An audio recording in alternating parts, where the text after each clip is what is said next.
बात करते हैं 6 नियतांक की। ठीक है, तो जैसा हमने रदरफोर्ड और सोडी के नियम को बताते समय आपको बताया था कि dN/dt अर्थात विघटन की दर किसके बराबर होती है, माइनस लैम्बडा n के। इस समीकरण से हम लैम्बडा का मान निकाल सकते हैं। तो लैम्बडा बराबर क्या हो जाएगा, माइनस dN/dt बाई n। इसका मतलब माइनस dN/dt क्या है, विघटन की दर,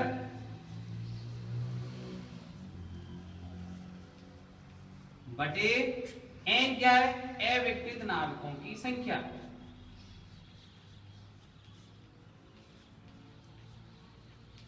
अविघटित नाभिकों की संख्या। तो इससे क्या व्यक्त हुआ कि किसी भी रेडियो एक्टिव तत्व का जो क्षयांक होता है वो विघटन की दर और उस समय उपलब्ध अविघटित नाभिकों की संख्या या परमाणुओं की संख्या का अनुपात होता है। इसकी बृहद परिभाषा अगर हम ज्ञात करना चाहें तो हम जो चरघातांक की 6 नियम है उसको देखते हैं। भाई चरघातांक की 6 नियम क्या है कि n बराबर n0 e की घात माइनस लैम्बडा t। ठीक है, यदि मैं लैम्बडा बराबर, ध्यान रखें भाई, यदि लैम्बडा बराबर मैं 1/t रखूं, परिभाषा हम बाद में बताएंगे, पहले देखिए समीकरण को ध्यान से कि यदि मैं 6 नियतांक के बराबर क्या रख दूं 1/t, तो देखिए क्या होगा कि n बराबर n0 e की घात माइनस 1/t। ये क्यों लिखा मैंने, लैम्बडा के स्थान पर, और t है, तो ये क्या हो जाएगा भाई, n बराबर n0। अब चूंकि t से t कैंसिल, तो e की घात माइनस 1। ठीक है, और e की घात माइनस 1 को धनात्मक बनाने के लिए कहां लाएंगे हम, नीचे, तो n बराबर क्या हो जाएगा n0 बाई e। ठीक है, तो एक जो तथ्य निकल के आया वो क्या है कि n बराबर क्या होता है 1/n0। ठीक है, और e का मान हम जानते हैं, e का मान क्या होता है भाई 2.718, आपको बताइए।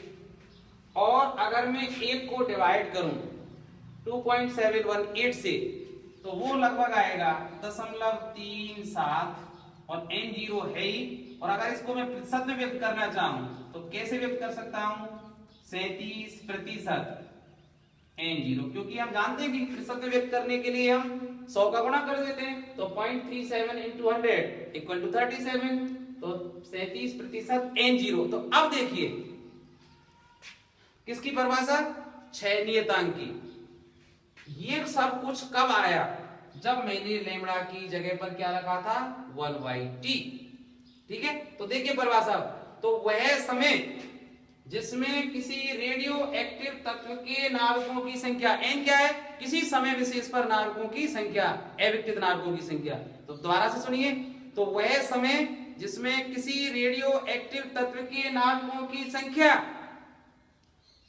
प्रारंभिक नाभिकों की 1/e गुनी, अर्थात नाभिकों की संख्या कितनी रह जाए, जितनी टोटल नाभिक थी प्रारंभ में उनकी 1/e गुनी, या 37% रह जाए। दोबारा सुनिए, तो वह समय जिसमें किसी रेडियो एक्टिव तत्व के नाभिकों की संख्या अपने प्रारंभ की 1/e गुनी या 37% रह जाए, तो उस समय के व्युत्क्रम को देखिए यहां से, क्योंकि उस समय के व्युत्क्रम को, इस t के व्युत्क्रम को हम क्या कहते हैं, 6 नियतांक कहते हैं। ठीक है, तो वह समय जिसमें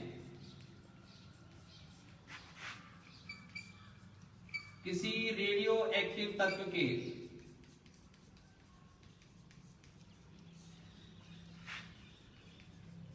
नाभिकों की संख्या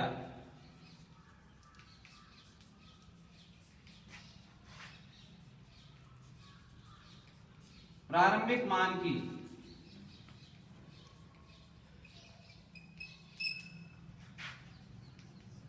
1/e गुनी या 37% रह जाए,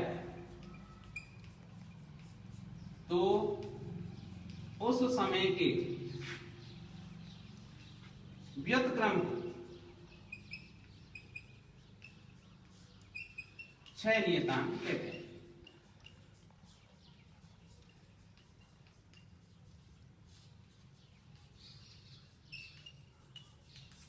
आशा है आपको ये परिभाषा रट गई होगी। ध्यान रखें ये सब कुछ जो आया था वो कब आया था, जब मैंने लेमड़ा बराबर क्या रखा था 1/t। ठीक है, अगर रदरफोर्ड सोडी के नियम में मैं 1/t रखूं लेमड़ा के स्थान पर तो कैलकुलेशन के पश्चात क्या आया था n बराबर n0/e, अर्थात n क्या है, किसी समय में रेडियोएक्टिव तत्व की अविकृत नाभिकों की संख्या। तो वह समय जिसमें किसी रेडियोएक्टिव तत्व के नाभिकों की संख्या प्रारंभ के मान की 1/e या 37% रह जाए तो उस समय के व्युत्क्रम को हम 6 नियतांक कहते हैं।